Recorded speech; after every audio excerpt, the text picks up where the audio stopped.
امام مسلم رحمت الله علیه یو ډیر لوی روایت نقل کړی دی چې یو سړی و هغه یو کم سل قتل کړي او یو کم سل قتل پس دتا سوچ ورغی چې او ظالما دا به تر کومه پورې ته دا ظلم کوي.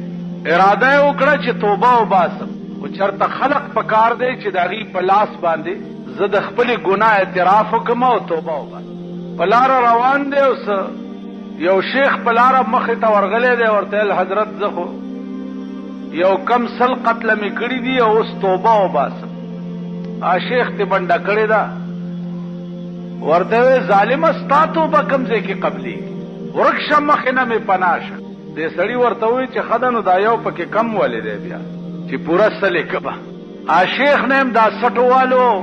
مړې په لاره روان دی نو بیا اوس زړه کې وایي چې یا الله دا یو ظلم خو مې اوس بلم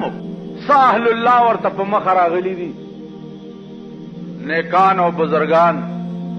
هغې ته اسلام علیک والیک کړی دی او دا خبره یې ورته کړې ده چې حضرت ما سل قتله کړي یو مې اوسو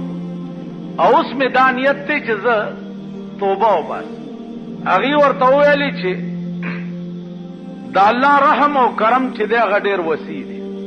او ستا توبه به بالکل خدای قبوله کړي.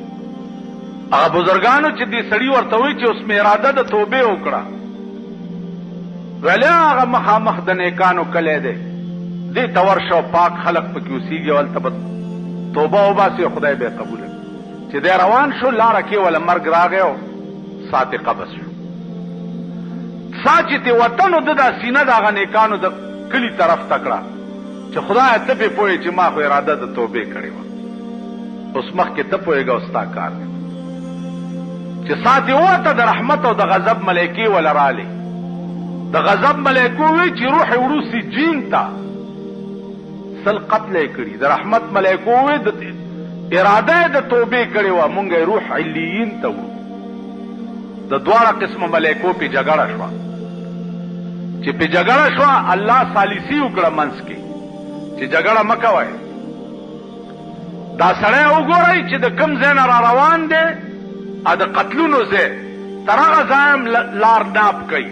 او چې کوم ځای ته روان دی تر دغه ځای هم لار ناپ کوي. که د نیکانو کلي ته نږدې وي نو د رحمت ملایکې دې یوسي او که د قتل ځای ته نږدې وي نو د غضب ملایکې دې یوسي. ملایکو ناپ شروع کو او الله د هغه نیکانو کلی یو لیشت ورته را نږدې کړو ثابت کلی را نږدې کړو ورته چې را نږدې کړو نو د ده لاش چې د نیکانو کلي ته نږدې و نو د رحمت ملایکو وګټله او د غضب ملایکو بیلله روح یې هغې واخیسته او علیین ته یې وړ. خالي په اراده د توبه بس لیکن چې صداقت سره وي په رښتیا سره وي